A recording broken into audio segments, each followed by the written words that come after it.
cheesy, intrusive, pushy, dishonest. They're all slick, there's some guy in a suit, all buttoned up. somebody who's selling you something you don't need.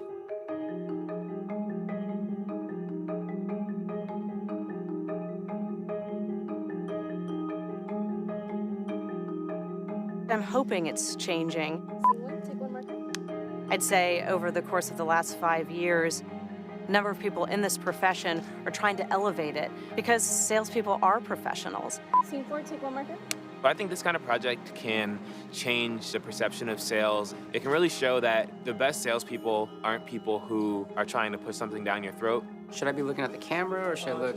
We go out of our way to make sure that we create these bonds with our customers, just creating real relationships. You can't make a sale without your team.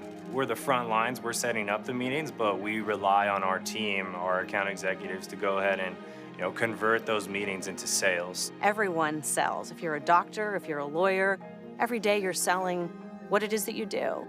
And it's about relationships and it's about human connection. I think sales at the end of the day is about solving problems. It's about being compassionate. It's about listening and empathizing. To sort of change the face of sales, maybe stop looking for the same thing. And so I think we all just need to have a little bit of a different lens when we look at salespeople.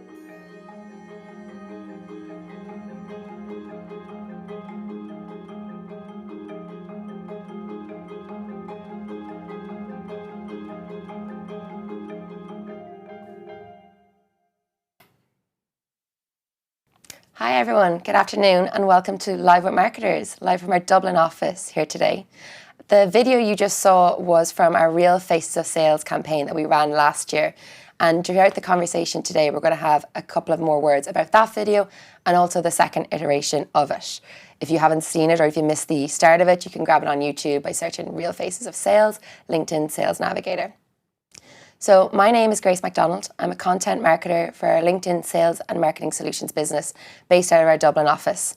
I'm really excited today to have two really interesting and strong brand marketers with me on my panel.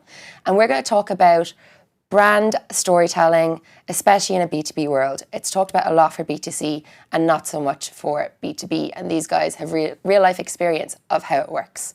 Before I introduce you to our guests, I want to go through some quick housekeeping.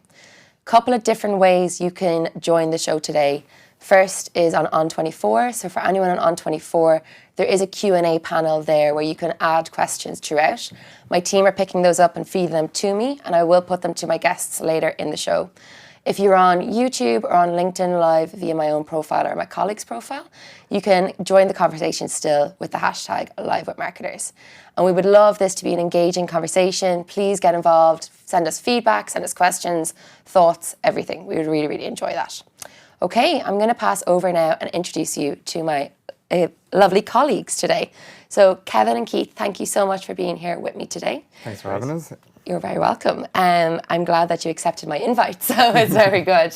I would love for you to introduce yourselves, your role at LinkedIn, and I also wanted our audience to get a little bit closer to you and understand a little bit more about what makes you tick. So I gave you some pre-work. I asked you to think about a brand that really represents you and bring a prop to show us how, why, and what it means for you. So Kevin, if you would like to go first, could you introduce yourself? Sure.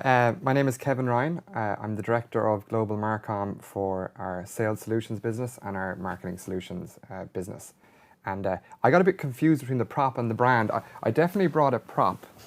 And the prop I brought is some fresh honey. So some fresh honey from our house. We bought a new house and we inherited a beehive. So and what I'm looking to do is get some ideas of a brand name for our new honey. We've only got about 20 pots, so this thing isn't going to go commercial, but I'd love to hear your ideas in the chat on what we should call it. I'm going to give that to you as a gift. Thank you. Grace. On the brand part, there's some very interesting brand stories. There's Burt's Bees, which is an amazing story. There's a case study by the Harvard Business Review on when Clorox bought Burt's Bees, so it's a very kind of fascinating story. And then Manuka Honey and the growth of that from $5 a tub to $75 a tub or whatever it is now. So an interesting industry and one that represents me I'm a personality somehow. I'm not sure, but Quirky, I think is the word we'd use. I was dying to see what you would bring in, and I'm not surprised now that I see that. So my name is Keith Browning, and I'm the brand marketing manager for LinkedIn Sales Solutions and Marketing Solutions, like Evan. And the brand that I've chosen today, I've gone for probably the opposite end of the spectrum, I would say, Kevin, because I've gone for one of the most recognisable and iconic brands. Here's the reveal, which is McDonald's. And the reason I've chosen McDonald's is, well, a couple of things. One, I'm loving it, so I am loving life. But I think when it comes to these kind of conversations of like, you know, best brands and kind of most innovative brands and, you know, in any of these conversations, I think McDonald's really gets a shout out. But when you see not only how long they've been around, but even right now, how much they're innovating with technology, etc., in terms of like the self-serve booths and Mac delivery and all of those things. Also, Kevin, there are 2 gifts in here for your 2 children, Danny and Daisy. So you can hold on to that. Thanks so it very looks much. like I'm the only one that didn't get a gift here today. But the third and final reason that I chose McDonald's is actually because McDonald's was my very first marketing job out of college. So it's a place that's still a little bit close to my heart. The very first marketing campaign I ever worked on was McDonald's. And it was a TV ad, which I also have a cameo role in as well. So yeah, McDonald's for me. I have to look that up. Shouldn't have said that actually. Yeah. We're bringing for Big Mac. Yeah. Thanks, Eve. No worries. You wouldn't believe the amount of times I get, do you get free McDonald's? Because my name is Grace MacDonald. Or Old MacDonald has a farm. So 2 ones that everyone thinks they're really clever and unique with. Makes complete sense. Yeah. So Keith, you are just back from Cannes. How was it? I am. Cannes was amazing, yeah. I learned a lot about brands, mainly rosé brands and yacht brands. But no, I mean, it was absolutely fantastic. There's you know, the world's best speakers and brands are out there. I got to see Rory Sutherland, which was a real highlight. So Rory Sutherland he has a really famous TED Talk called Life Lessons from an Ad Man, which I'd encourage everybody to check out if you haven't already. But yeah, he's been on my bucket list for years as kind of a marketing speaker, so I got to see him. But yeah, overall it's an amazing experience. We had a suite out there ourselves, and yeah, just great experience overall. Great, yeah. Look, the coverage looked amazing from it. What was your biggest learning or key takeaway from the week? I had a few. There was one I think that sticks out. So there's a guy called Richard Shotton who wrote a book called The Choice Factory, which is about kind of behavioral economics. But I think one of the things that he talked about was a social psychology idea called the pratfall effect. And it really resonated with me because in actual fact, if you look across some of the most famous marketing campaigns ever created, you see the pratfall effect at play in all of these campaigns or in a lot of the campaigns. But a lot of marketers have never heard about this idea, so it's almost hiding in plain sight to a certain degree. And the idea behind the pratfall effect is essentially that we like people a little bit more when they make a mistake, or we tend to gravitate towards people when they exhibit a flaw in some way. And brands have just taken this and used it in really interesting ways over the course of the last few decades. So you have like Guinness, a really iconic Irish brand. For a long time, their slogan has been, good things come to those who wait. So the idea that a Guinness takes longer to pour than every other beer, again, you would think that's a mistake and they might try to hide that, but they're upfront about it. In the alcohol industry as well, you've got Stella Artois, similar things, so reassuringly expensive. Again, highlighted the fact that they're more expensive than most beers. You've got Avis, the car rental company, one of the most iconic campaigns of all time with the We Try Harder. So we're number 2, so we try harder. Literally highlighting the fact that they're not the number 1. But I think the best example is probably the airline industry, and in particular the low-cost carriers in the airline industry. So brands like Ryanair. I don't know if you've ever noticed this, but they go out of their way all of the time to let you know about the fact that there are no frills, to let you know that you don't get a newspaper and you got to pay extra if you want an assigned seat and all of these things. And the reason they do that is if they had just come out and said, you know, we're 1/3 of the price of British Airways and you get everything exactly the same, we would have started to you know, consider, well, where are they saving money then? You know, are they, maybe they don't train their pilots as well as the other airlines, or maybe they don't check their engines as regularly or whatever. So they come out and they constantly remind us of this idea that actually you don't get a newspaper and you don't get an assigned seat and all of these other things. So yeah, the pratfall effect I think is something that if you really examine some of the most iconic campaigns of all time, you'll see it at play. And I think it's one for marketers to look into and think about how they can elevate their campaigns by using this. It's interesting how it's showing up in like the core messages of some of those companies. So like the no frills tagline for Ryanair's is like it's kind of square on with that as well. And I think we'll be talking about emotion and brand storytelling later, and like vulnerability as well is something that's kind of key to that and kind of opens up your brand to engage with people a bit easier as well. So. Yeah. And they know, people instinctively know that brands are not flawless. They know, we're not perfect and there are some chinks in our armour. So one of the other great benefits, I suppose, of the pratfall effect is that you're coming out and saying, well, here's where we're not absolutely perfect, instead of having people wonder and kind of go and search for it. Yeah. I think it's interesting all the examples you use there were B2C, and it's something I noticed in the coverage, I don't know if you noticed as well, from Cannes when I was looking back on the different articles and the analysts that came out. There seemed to be very little B2B presence. Did you notice that when you were on the ground? 100%, yeah. So it's something that, I knew this was coming up today, so I actually even made an attempt to go and hear from as many B2B brands as I could, but it's a really difficult task. There genuinely just wasn't that much stuff out there. And if you look at the awards, the Cannes Lions Awards for this year, it's very slim pickings when it comes to B2B.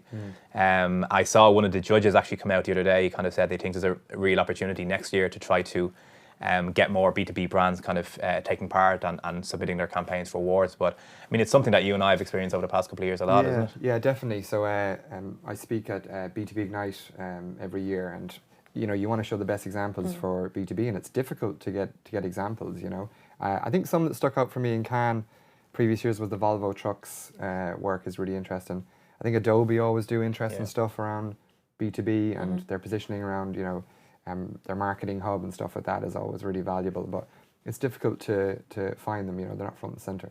Yeah, I'm delighted to hear you did some pre-work anyway for today. You didn't just rock up and get mic'd, so that's great. Just a little bit.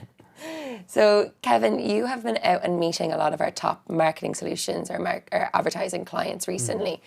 Do you think that brand is something that they're thinking about now, and how important is it for them? So it's definitely top of mind for, when I go speaking at events or if I'm meeting with clients, brand is like this kind of a bit of a constant conversation. How much should we leaning into it? How do we need to differentiate it from our other B2B tactics? So it's top of mind.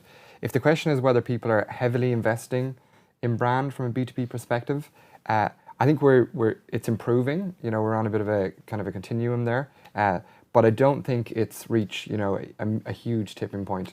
There's a piece of research that was fielded a few weeks back by Binet and Field were the researchers, and LinkedIn were involved as well. And they talk about lots of different things, but specifically around recommendations on budget and how much budget you should put into your brand spend. And they're recommending about 40% compared to your other activities. And just getting a pulse on that with customers, I don't think we're at that point from pure B2B spend just yet. But people are thinking about it strategically as well, and I think the pendulum is moving over to more brand related stuff at a B2B level. It's very difficult. Marketers do have a very challenging job. We both come from the demand gen world, so we know, you sign up for a number with the sales team. There's so much literature out there about sales and marketing alignment, making sure you're speaking the sales team's language, making sure you're not only signing up for a number but hitting that every quarter. So it's the short-term thinking is part of a marketer's job, and I think that's what the great thing is about what you're recommending and what the study shows is that we're not saying you go all to long-term. It's about finding the right balance. You can still hit the ground running to a certain degree. Like I read a stat a couple of weeks ago that the average tenure of a CMO is 18 months. So you see the need there for marketers to immediately make an impact. That there isn't time to wait 2 or 3 years to show the impact. But I think between finding the balance between short and long term is key, but also even in the long term, the great thing about doing long term work is that it does start to pay off immediately as well. Maybe not as much as the short term stuff, but it's not something that you have to wait 2 or 3 years for. If you're doing it right, it'll start to pay off immediately as well. Yeah, I think the other thing that came through in that research as well, and just as part of the recommendations, is if you focus on the long term, that will fuel your short term. But if you disregard the long term and just focus on the short term, that will never build your brand equity or create any kind of meaningful connection with your customers. So there's a duality to it. You need to build up your brand in the long term, but you can't lose sight of the important metrics that we know, particularly if you're going to be out of a job in 18 months or whatever it is. You need to be doing both. It's not a choice between one or the other. Yeah, And we are going to talk about how you measure brand a little bit later. But I think as well, just building on what you guys have said, it's about communicating with your sales leaders and your sales teams what you're doing in the brand space in these small wins as well. So we're going to show some campaigns later that are like smaller wins throughout that brand story, and probably telling people about that and making sure you have the right narrative around it is a big help as well to get them bought in and not just waiting for the bottom line figure, which is harder to prove. I guess as well, a big question that our audience would have who are coming here today is around B2B brand storytelling. B2C brand storytelling is probably a little bit easier to talk about. It's something that we see the whole time, where it's everywhere we go, it's forced on us in advertising, everything the whole time. How is it different in B2B to standard advertising, and what role does brand storytelling play? So I think, the goal is to build long-term brand equity and get this kind of long-term strategy. My team at LinkedIn, we have 3 principles on how we build that equity through using stories. And the 3 principles for storytelling.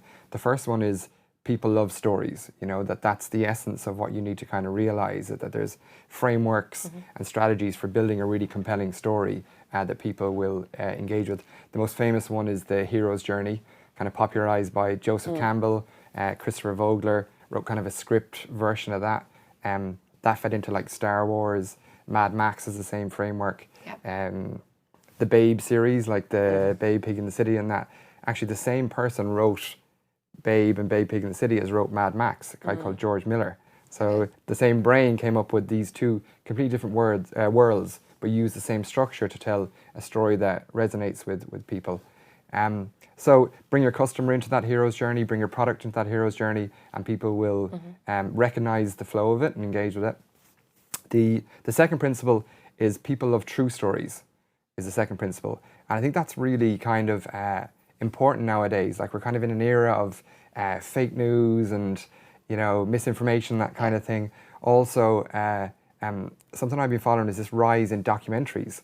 Like, people are consuming documentaries. Try and think about the last time you sat down to watch just a movie and like you didn't consider some feature length or 10 episodes on Netflix or whatever. So I think people are kind of clamoring for a kind of authenticity and truth in what they consume from a marketing perspective, movies, etc., etc. So I think you need to be real with your stories. And I think the third principle then we rely on is, if you get the first 2 right, then your community will share those stories for you and do a lot of the advocating and community marketing for you. And I think brands like Dove have done this really well. Airbnb more recently have focused on community as well. So by focusing on those principles, you create kind of great brand stories as well. Yeah. I think what's great about stories as well, as opposed to kind of standard advertising, as you phrased the question, is stories just have this universal appeal. Like we as humans, we get stories the world over. Like there's a great book called The 7 Basic Plots by Charlie Brooker, and he essentially talks about the fact that no matter what our backgrounds are, cultures, ages, geography, all of that kind of stuff. What we're actually seeing is the same 7 basic stories being told again and again. So whether that's a movie or a child's play, or it's a TV show or whatever it is, that's the same basic story, similar to the hero's journey that you were just talking about. And just completely coincidentally, last night I saw that somebody had just written an article about this, in the context of marketing. So there's a guy called Rob Schwartz, who's the CEO of TBWA agency in New York. And he literally just put up a post last night about the 7 basic plots. And he talked about, generally the 7 basic plots, but also the campaigns that won a Cannes Lion last year or last week, and which of the plots that they kind of fall into. So just as an example, I won't go into all 7, but there's, if you take Rags to Riches, for example, that's kind of, does what it says in the tin, a story of going from having nothing to having it all as such, which we know in children's stories, we know in Disney movies like Cinderella. You see brands like Dre Beats will use this a lot in a lot of with the celebrities that they use. So our own Conor McGregor was the feature one, the feature celebrity last year. And again, they told that story of starting from these really humble beginnings in South Dublin to becoming kind of what he is today. And also you see other plots being used like together sometimes as well. So sometimes you see one plot being used by itself, but sometimes there's overlap as well. And I think the real face of sales video that you showed at the beginning, and I think we've another one lined up, is a story of rebirth, and we'll talk about that a little bit later on. I think there's the element of the hero's journey and putting the customer at the center of that as well, which works really well with that. And the things we're talking about are very kind of, they seem very lofty and do seem B2C orientated. But the examples we're going to show today are, how we're using them to build up our two brands, our brand for salespeople and our brand for our marketing people at LinkedIn as well. So it works for both. And Keith, I guess to talk a little bit more on that point, you were telling me recently about an experiment that the New York Times did to prove the value of storytelling. Oh yeah. Can you walk us through that? Because I don't have the details. I won't do it justice. So it's. I only came across this recently, but essentially it's a New York Times journalist. He did a study, I think it's from 2006 from what I remember, but essentially he wanted to prove the value of storytelling. So he came up with a really interesting experiment. He basically bought 200 really low value items, so low intrinsic value.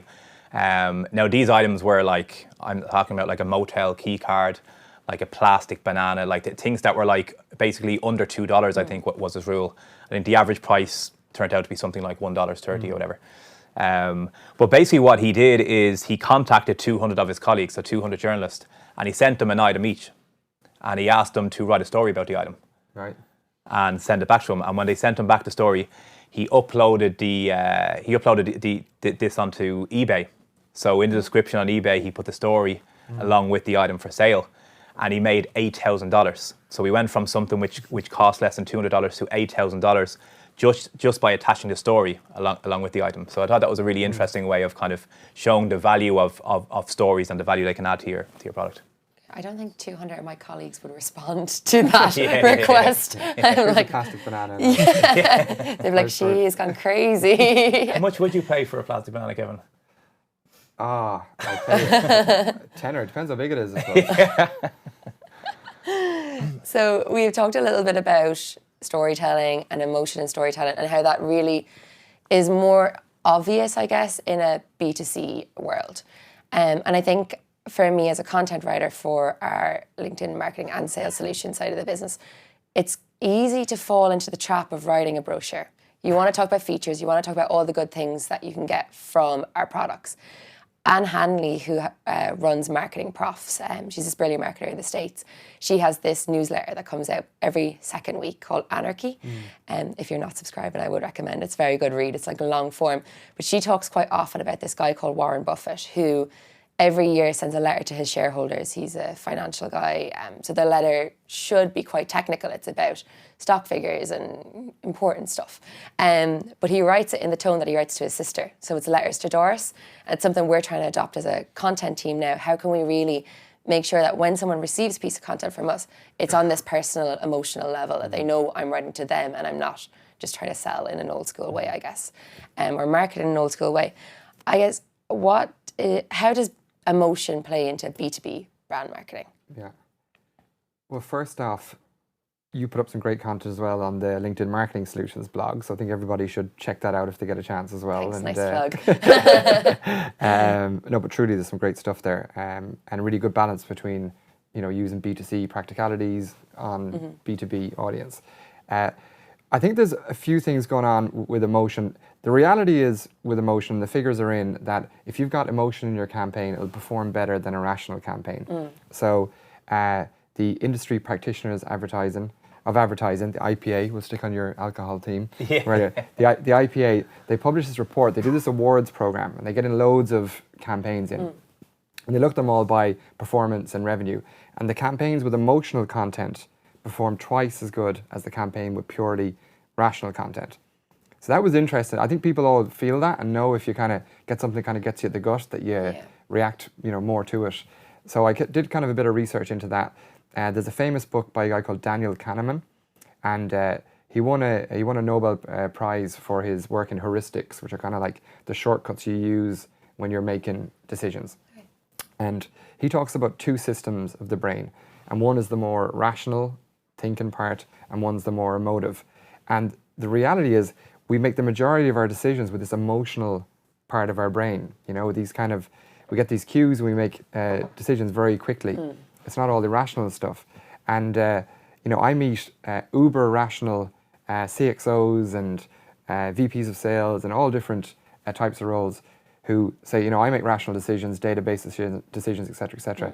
That's just not accurate, There's so much that goes into the decision-making process. And if you can come up with a campaign that really hits people emotionally, it'll bypass the rational elements and hit into the emotional part of your decision-making. And, it's frustrating sometimes to see a lot of B2B stuff going out there that's purely rational. Yeah. It's all about the numbers, it's very 1 + 1 = 2, or A, compared to B, et cetera, and features. Whereas there should be, there's room for that, depending on the funnel, but there should be a more emotional leaning angle to your communications as well, from my perspective.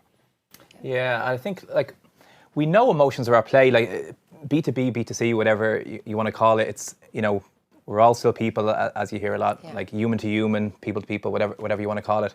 But I think there is a difference between B2B and B2C in the sense that a lot of the time there are different emotions at play. There are still emotions at play, but they're just different emotions. So if you, I just to give you a really personal example, my sister started college a couple of years ago, and I remember she came home with a Mac, so like a brand new Mac kind of thing, which she obviously paid quite a bit, a price premium for. And she also got a pair of Dre Beats as well. So she's paying a premium for both these products. Now, there's no chance in hell that she thought the best sound quality is going to come from these Dre Beats, or she sat down and meticulously went through the features of the Mac versus the other, laptops, and that's why she decided to go with a Mac. We all know this, especially as marketers, we know the role emotions played in these B2C. She wanted to feel and look cool. That was more than anything. I hope she's not watching this, by the way. She's young. It's okay. Send in a question if you are. Thank your brother for making it. But yeah, in B2B, it might not be so much about looking cool. So it's not necessarily those kind of same emotions that are at play. But we want security, we want trust, we want confidence that we've made the right decision. Like one of the best B2B campaigns I think I've ever seen is the IBM one from a few years ago. Nobody ever got fired for buying IBM. And I think what's amazing about that is, you imagine you're in that, you're in either the buying committee or you are the head buyer, and you're making this decision. You go and you buy this unbranded product or this little known brand, and something goes wrong with it. And your boss is like, why the hell did you buy that? And you're like, oh, I wanted to save some costs. He's like, well, your cost is more in the long term.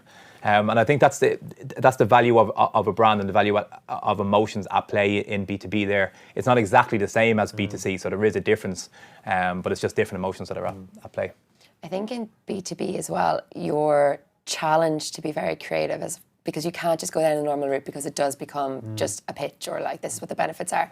And someone who did this really good recently is HPE with the IT monster. I don't know if you've seen that one, but basically they created this monster who is going to IT the whole time, and he's there beside you every time something goes wrong. And it's so relatable, because all these things do go wrong and work the whole time. The printer doesn't work or whatever it is, we've all experienced it. So all of a sudden I'm in that real life scenario. So yeah, you're pushed to be creative, I believe anyway. Okay, so everyone on the call is going to want to know more about behind the scenes of LinkedIn. How do we look at brand? How did we define a brand story and vision for a B2B brand in LinkedIn? So the first thing we did 2 years ago was we really kind of made ourselves central to the vision to values of our business units. So to explain what that is, it's kind of like if you put everything down on one piece of paper, and this is if you're an SMB or you're a business or enterprise, for us it's a business unit. If you put it all down on one piece of paper, what do you stand for? And that starts off with a vision, which is, where you want to get to, a kind of aspirational view of where you want to get to. A mission, which is how do you get there? Day to day, what do you focus on and how to get there? And then usually it's a series of value props around what your product does, which kind of uniquely solves challenges in the world. So that's your vision to values. And with brand being the owner of that, and the owner of a story that comes out of that, which we call a core narrative internally, which is like a 2-pager document that we have for both business units on what we stand for and articulating the whole thing. You use that as the jumping off point for all your brand strategy, basically. So you get opportunities to create stuff that just isn't about your product only or just the rational elements. It's stuff that's more aspirational around your vision or your mission. And a practical example of how we did that with LinkedIn is our our vision for LinkedIn Sales Solutions is to make salespeople essential partners to buyers. So we're able to use that jumping off point for a lot of our brand perception campaigns and our brand awareness campaigns. I think we're going to show some of them today, but it's really owning that kind of central purpose for the company and contributing to that, and then you've kind of earned you've built a strategy that everyone's aligned with. So you need everybody to sign off on this in the company, product, sales, marketing, etc. This is what we're about. And then as brand marketers, you can say, we're going to create this based off of our mission or vision or whatever it is. And that's the strategy of a built out strategy versus putting out something really emotional, but has nothing to do with what your brand is about, if you know what I mean. Yeah. Yeah, and I suppose I can give you a really specific example of that. So to Kevin's point, we have this vision of making sales professionals essential partners to buyers. So in the LinkedIn Sales Solutions business line, sales professionals are our primary target audience. And one of the things I think that was really getting under our skin in LinkedIn was how sales professionals were represented in culture. So whether it was movies or whether it was, you went onto Google and you typed in salesperson and you looked at the images, or as marketers, we're on image banks a lot, typing in salesperson, and again, some of the images that come back. And it's these kind of cheesy, buttoned up kind of, used car salesman type sales professionals. And that was really getting under our skin because we knew the reality. So what we decided to do was to tackle some of these misconceptions. So the first campaign that we created to tackle these misconceptions was called The Real Faces of Sales. And essentially what we did is we followed some of these amazing sales professionals as they went about their daily lives. So whether they were, working from the office or in a cafe having a meeting or working from home or whatever it was they were doing, we followed them as they went about their daily lives, and we captured some amazing video, we captured some amazing images. We created a whole film to show the process, but we took those images and we just uploaded them to all of these major image banks, with the idea being that now when you type in salesperson, or now even when you're on Google, hopefully eventually, and you type in salesperson, you're going to start to see our images come up rather than these kind of used sales car salesman type images. And with actually very little budget and just very organically, we had over 100 companies join us in our campaign. So companies from like HubSpot to Fortune to Fast Company, Box.com, all began to just very organically pick up our images from the library. And when they were talking about salespeople, they were using our images of real salespeople rather than some of the ones that were out there before. So that I remember like refreshing Google search on the images, and Fast Company have shared it, HubSpot have shared it, and it literally changing the face of sales. It was certainly the most viral campaign I've ever been a part of, because it was really, there was very little budget put behind the media spend. We had an idea, we knew what we wanted to do, and then just kind of overnight all of these companies began to pick it up. And and that's a good point around the B2C, B2B difference. We don't have the B2C budgets, but we're trying to achieve B2C goals and ambitions and stuff. And that was, less than, was it 25 grand or something that we went with that? Yeah, exactly. So it can be achieved with, not necessarily on a shoestring, but not massive spend as well, like the millions you might spend on an ad campaign or whatever. Yeah, exactly. Clever spend. So that was, like I said, that was about probably a year to a year and a half ago at this stage. But we're still running with that campaign, The Real Face of Sales, and the latest phase in that campaign just dropped a couple of weeks back. So the idea of this year's campaign is we want to show the world some of the great some of the great sales professionals out there that are doing really good work, and especially how buyers and sellers are both in it together. Yeah, great. You're going to owe my dad an apology. He's a used car salesman. So I'm going to have a text when I go back down later. But we do have the video actually lined up now, so I want to show that to everyone. So I'm going to show you now the video, Real Faces of Sales, Phase 2. At the top of the hour, we showed you Phase 1. And if you want to see that, if you have missed the very start of it, just type it into YouTube with Sales Navigator and you'll be able to find it. Well, now we'll play the video. I was complaining about my back hurting. An orthopedic surgeon told us that I would need to get a back brace, and just a lot to deal with compared to my regular life before.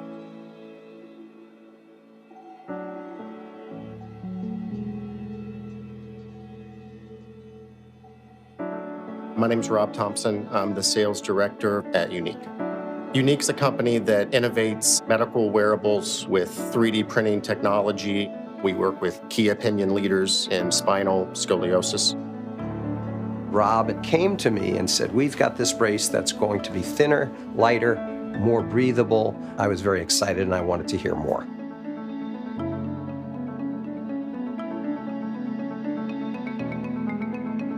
What's important is building trust and collaboration. That is absolutely the number one driver.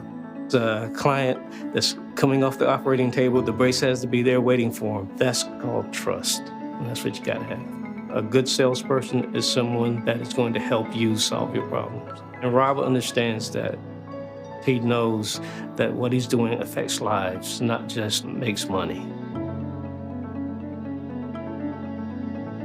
For me, the compelling piece of this is ensuring that the physicians really get the desired clinical outcomes and that feeling of satisfaction from that. I kind of forget about it now. It just looks very nice. Thin, breathable, not a burden to wear. And also, my scoliosis improved a lot, so that's good. I see us as allies and teammates in the care of the patient. If we can continue to look toward the future, we're going to have better and better outcomes. And we're in this together.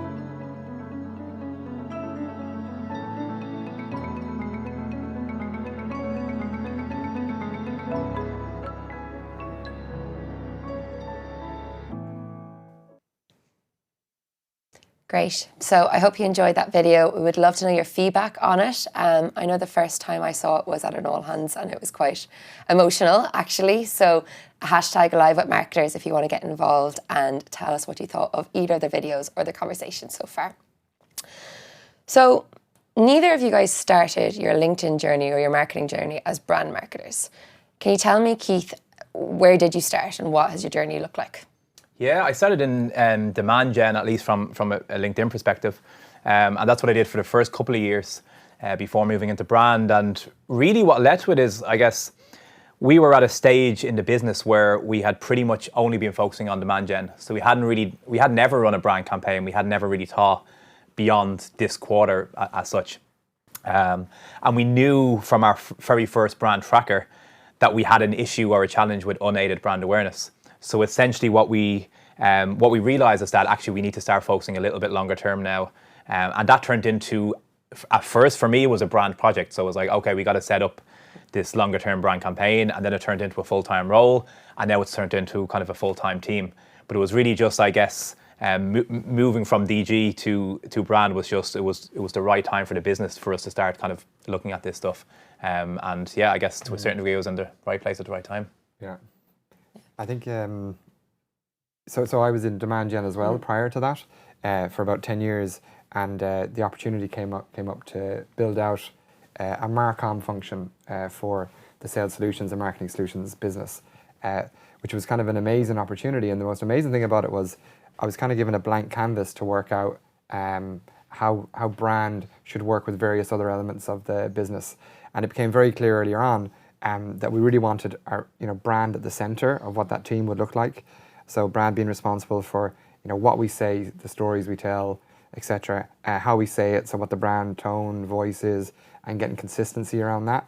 And then to make a success of that, you need some way to amplify that. So the team that is also a component of my team is content and social around it as well. So we use kind of our internal channels, our own content to amplify those brand stories.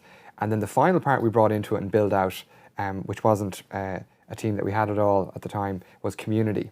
So thinking back to our principles around, how do you engage your community, or people love to share stories.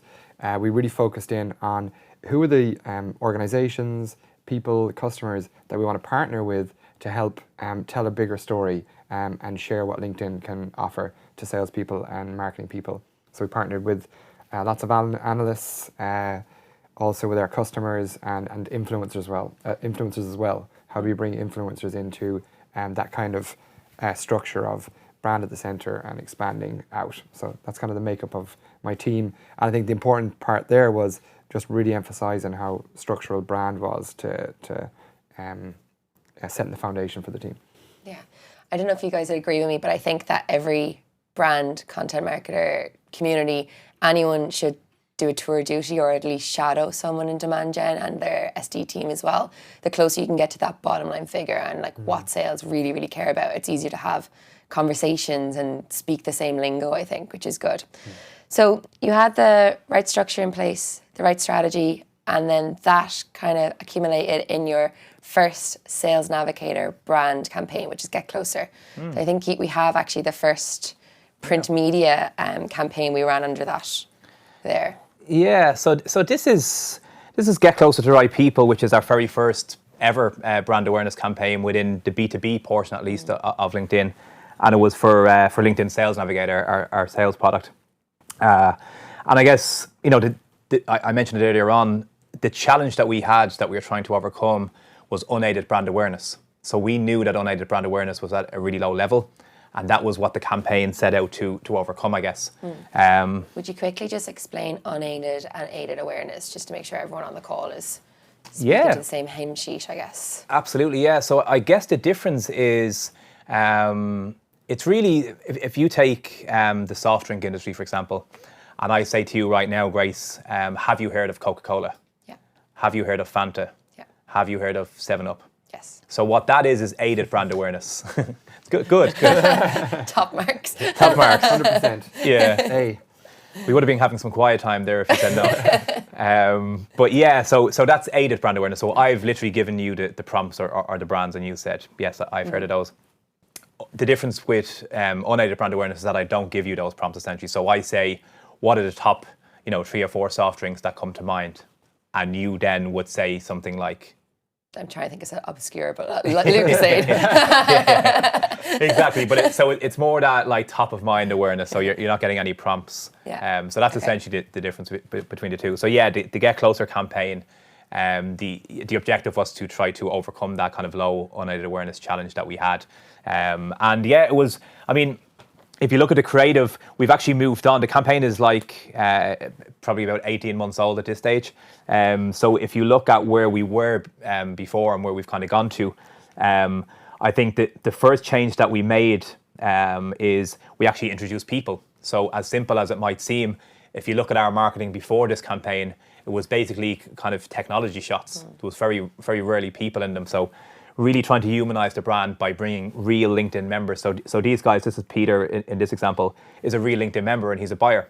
So we captured some amazing photography. The tagline is Get Closer to the Right People because we feel that does a good job at summing up the value proposition of Sales Navigator. So it's about getting closer to buyers and getting closer to your customers and getting closer to your own sales team. So we think Get Closer to the Right People sums that up quite well. And I mean, some of the other things that were called out about the campaign, and this was actually quite unintentional, but salespeople really liked the black and white colouring actually, because they talked about sales being a black and white business. So sales is kind of it's a business where you either hit your quota or you don't at the end of every quarter. So yeah, that was the very first campaign. Yeah, just to add, I think from a brand strategy perspective, we're talking about the vision and mission and how the video was tied into that. Like you said, Get Closer to the Right People is just purely around your value props. And if you want to build awareness for your product, you lean into what your value props. But getting that clarity around the vision to values was kind of just hugely important for making that campaign come to life. The other thing, just to hit on something else we're talking about, is using real buyers and real customers in the shots and everything. So using stock for this just wouldn't have worked. Yeah.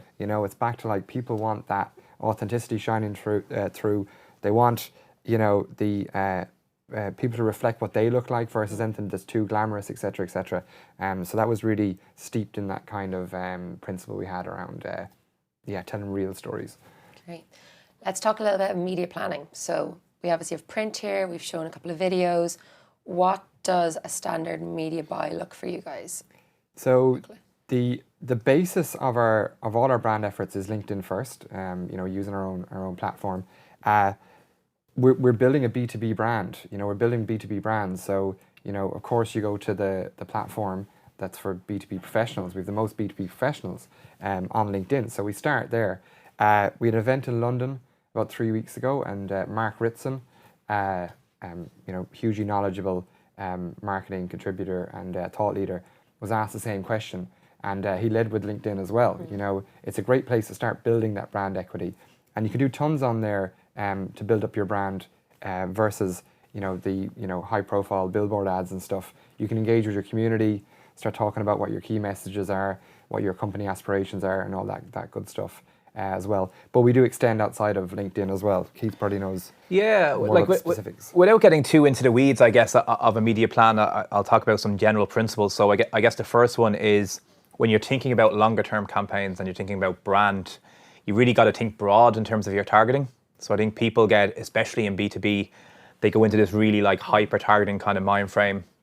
And that's okay to a certain degree, especially when it comes to demand gen, but you're never going to grow your brand if you don't go beyond that base. And I think that's one of the things that we learned. And Kevin, you talked about LinkedIn. LinkedIn is an amazing place for that. Obviously, it might feel slightly self-serving, but it really is when you're talking about B2B, because you want to go, if our, in this instance, primary audience are sales professionals, you also want to think about the other people in the buying committee that are influencing that decision. And you even want to think of people who maybe are not sales decision makers now, but they might be in a year's time. So you got to go broad with your targeting, I think, is a really important element. Another principle that we had, particularly when it came to buying media, was pick the right moments. So again, when you're doing digital and it's maybe a little bit easier to target or to get caught up in that game, it's very difficult to imagine how you might kind of start to broaden that out without having a lot of wastage. And I think the way that we overcame that was to pick the right moments. So the article that I held up there a moment ago is from the Times UK. So every year they put out a supplement for salespeople. So that's an example of us picking the right moments. We're not doing a massive print media buy. We're picking a moment when we feel our audience and some of the other people in the buying committee would be reading something like that. Another example is we did some out of home. So we did billboards. But again, we're not doing a massive billboard buy in dozens of cities where there would be a huge amount of wastage. There has to be a certain amount of wastage, to a certain degree. But what we did in terms of out of home was we picked events where there was going to be a lot of sales professionals gathering around a particular city at a particular time. And that's when we chose to do out of home. So picking the right moments, I think, is a key media principle, particularly when it comes to B2B. Yeah, and we've kind of experimented with picking the right moments, location as well. We have focused in on certain core markets, and I think it's important to get tight on where you want to increase awareness instead of trying to do it everywhere is important. And then there's certain locations like airports where there's going to be a lot of throughput for a certain level of traveler and that kind of thing as well. So there's a lot more ways now to get more targeted with your out of home and billboards and stuff as well. Even over the past 2 or 3 years since we've been thinking about this stuff. Yeah. Great. And I guess the big question a lot of people on the call are going to have is, how do you measure? How do you bring this all together? You're talking about smaller budgets than B2C, choosing the right moments.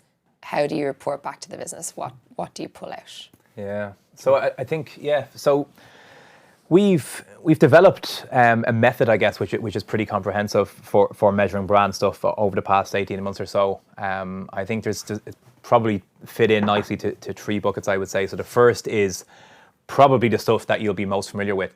So it's like, how many leads are we bringing in? Are those leads converting into qualified leads or eventually kind of bookings down the road?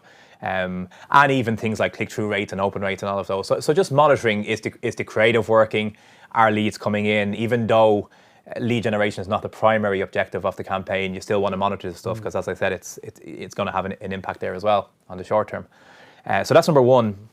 Number two then is we started a brand tracker. So we do this brand tracker 2 times a year, which measures everything from kind of, familiarity to awareness to sentiment, all of these kind of things. But it's essentially a long-term, it's a measure of the long-term health of your brand. So it's not something that is going to be campaign specific necessarily, but if you're focused in on something like unaided awareness, you hope to see that over time, you'll start to see the needle move on that in your brand tracker. So yeah, that goes into field, regardless of whether we're running a campaign or not, that goes into field twice a year. And then the third and kind of final one, I guess, is we run ad effectiveness studies as well. So there's companies like Nielsen, like Interpret, who will run effectiveness studies where they'll kind of find a group that they know have been exposed to the campaign and compare them with a control group essentially, and you get to see the differences between the two. So unlike the brand tracker, which isn't specifically tied to a campaign, ad effectiveness studies are. So even if you haven't moved the needle in the whole world as such, you might kind of say, okay, but among the people I was able to reach, did the campaign have an impact? And there's a lot of channels as well, like there's, Facebook and Google and a lot of companies will give these brand lift studies as well, which are quite channel specific. So we'll use those as well. Okay, great. So I'm going to wrap up there and switch over to live Q&A from our audience. Great. In one word or a very quick sentence, because we actually have gone a little bit over the time, I wanted to leave a little bit more time for Q&A. What's the key takeaway you would like the audience to walk away with today? Can I give 2 quick ones? Okay. Is that okay? Give me Really 2. quick. Okay. So the first one is about this realness in your campaigns, like the authenticity. As I said, with fake news and the rise of there's so many signals that people are craving truth and reality in their campaigns. So I think if you stick to that, you can't go wrong. And getting your customers in there, in your campaigns is a huge step towards that. The second one is, I think the pendulum is shifting. I think we, it's maybe not in the last 3 or 4 years, but maybe the 10 years before that, we went completely over to a data-driven, metrics-orientated view of the world. And I think marketing technology drove that. But I think we need to kind of let the pendulum swing back a bit and make sure we've got the right mix of kind of creativity, marketing principles, along with all the great kind of data analytics chops as well. And for people that are hiring out there, I think if you can, look for people from the creative arts or have worked in agency or whatever, even if it's an intern for 6 months, I think your mind will be blown by what they'll bring to your campaigns and your creativity. So that'll be my 2. 3-ish. Do you plus 1? I was glad I had the time to think of my answer, Kevin. I would say getting the right systems and structures into place is probably the key lesson I've had over the last kind of 18 months or so. So getting very clear about what your challenge is. So do you have a perception issue? Do you have a awareness issue? Whatever it is, but just getting very clear, which usually comes by putting the right measures into place. Getting very clear on your objective then. So if you've got a challenge with unaided awareness or whatever it is, being very clear that that's the objective of your campaign, putting the right KPIs in place and just having the right measures then to be able to measure that. It's a little bit more complicated, as we mentioned, when it comes to brand because it's a little bit longer term. So I think even more so than demand generation, you need to make sure that you have a way to be able to measure the impact in the short, medium and long term. Great, thank you so much. I hope they're helpful for the audience.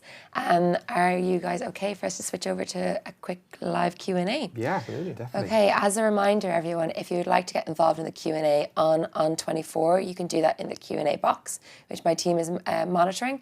And you can also get involved if you're on YouTube or LinkedIn Live with the hashtag #LiveWithMarketers. We do just have a quick 10 minutes, so I'm going to fly through some. We'll keep our answers short and sweet, if that's okay. That's the wrong I don't think they know. Okay, one thing we didn't hit on was brand purpose. It's something that's thrown around a lot. Some people think it's a buzzword. Some people think it's really, really important at the moment. What does it mean in B2B? If I was to go to you, Keith.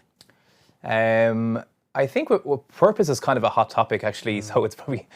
We probably need a whole hour, I think, to dissect that one. But I think if I had to be quite concise, I think just making sure you're being authentic is a really big one. There's a lot of brands that were founded based on a purpose, so their whole positioning is based around a purpose. So whether it's like Tom's or Ben & Jerry's or those kind of brands. But I think, without calling out any specific brands, I think what's happened a lot very recently is you get a lot of these brands who never had any sense of this kind of altruistic purpose, who are kind of tacking on a purpose almost, and I think it's coming across quite inauthentic. We've seen examples of this, I think, in the past couple of years. Brands who tried to do brand purpose and just didn't get it right. So some of the classic failings would be like Pepsi, Starbucks to a certain degree. And I think that they've both come out and admitted that themselves. But yeah, I think being authentic and understanding your brand is really important. Yeah, I think the flip side of having a really involved community is there can be a backlash if something doesn't feel right to them as well. So mission and vision and having that clarity from everyone in the business, that's the starting point for purpose instead of coming up with a purpose, because that's easy to do and that's when it's not going to be long term or meaningful. Yeah. Yeah. Great. I'm delighted to see we actually hit a couple of people's questions here. So Adam was asking about how do we measure brand strategy success. So it's great we already hit that one. Any names for my honey? Any bee names? No, I haven't been sent any names for the honey. We'll do that as a follow-up, a fast follow. Disaster. And B2B is definitely out, is it? How much are you going to pay for this? It's not going to come for free. Another one here is around the biggest learning or challenge in the last 2 years, because this was obviously something you did net new. There was no standard to go against in LinkedIn. I think the biggest learning would be, I think the tracking. Like, you have to earn credibility and the ability to invest in brand efforts. And until you get like the tracking so tight that you build up, these bulletproof business cases that can go up against a demand gen ask or a partner marketing ask or whatever it is, it's very difficult to kind of get that momentum. And I'm glad to say we've kind of crossed that hump now, and we kind of realized that we needed to bulk out the tracking and the metrics after a couple of months. Yeah. So I think that was the biggest learning I'd have versus kind of a challenge, yeah.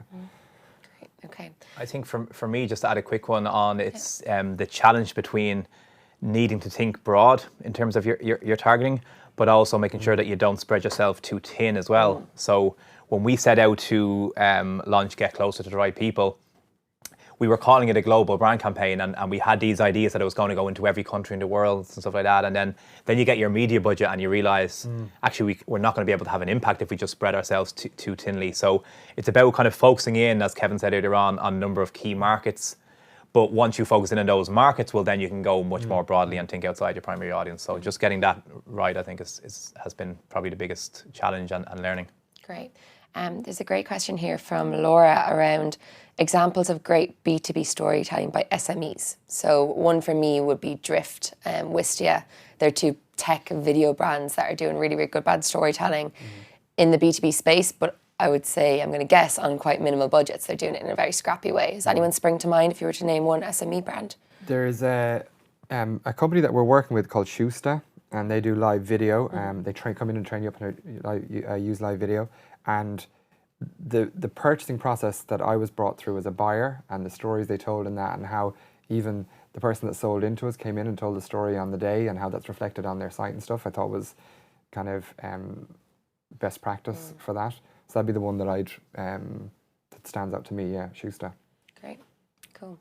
And then I'm going to go final question here. I think it's an interesting one, especially as at LinkedIn, we're very much about personal brand, and we think that our LinkedIn profile can really help you build an authority in your industry or in your sector.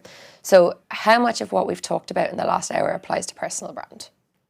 Good question. I think a lot of it can be applied, actually. I've done a couple of presentations myself on kind of building a professional brand, and what's funny is probably the most common question you get asked is, do I need a professional brand? Or do I need to have one? It's not a case of whether you need to have one or not. You already do have one. It's whether you're going to actually proactively choose to manage it or not.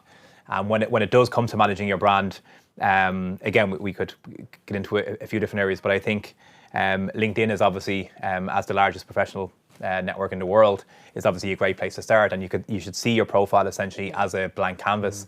Think about some of the dynamic content that you can share that really shows off your personality and your brand, whether it's videos or whether it's like docs that you want to upload. Think about your profile photo. Think about the background image. And actually another one that's really important is having other people tell your story. So that's a great storytelling principle as well. So on LinkedIn, that can come in the form of recommendations or endorsements. So we're much more likely to believe TripAdvisor than a hotel themselves, or Amazon reviews, etc. So when you have other people telling your story, it tends to be believed even more than when you're telling it yourself. I think there's loads of stuff that's applicable. I went to a presentation. It was like a kind of a leadership kind of coaching session, and a guy called Brendan Maher, who is the captain of the Tipperary hurling team. A lot of people might know what hurling is, but it's a sport we play in Ireland, and tough sportsman character. And he spoke about his values and the process he went through to identify his values. And I honestly think you can set out your own vision, your own mission, like where you want to be, how you're going to get there, what your values are, you know, be it I'm going to be, you know, optimistic, or I'm going to be whatever your values are, and it'll become a reality. You've got some kind of a structure about your own brand. So I think there's such crossover there, actually. You know, I'd be posting that and thinking. But there, yeah, I think there really is. I hadn't thought of a question before, but I think you should have brought a hurl as your prop, Kevin. Yeah, yeah. Great, guys, I'm going to wrap up there. Thank you so much for coming in today. I can see Kevin's like, there's names for my honey. So a couple of honey names have come in. Wild, B2B honey, B2B harvest, better buzz honey. So Kevin, I'm going to let you think about those. B2B marketing, B2B. All B2B right, harvest. I get it. I get the. So have a think about it. Let me know which one you decide is the best, and we'll actually send that person a LinkedIn goodie bag with a jar of honey, hopefully. Well, thank you very much. So great. Thank you again, guys. I really enjoyed the discussion. Thanks, Grace. Everyone, thank you so much for being here with us today. We really, really enjoyed it. It has taken a huge crew to get this whole thing set up today. So I want to say a huge thank you to everyone you can't see behind the scenes. And we really enjoyed it. If you have any feedback, please let us know on #LiveWithMarketers. And we'll put up a little post somewhere to let you know what Kevin decided on with the honey as well. So thank you so much, guys. Have a great day.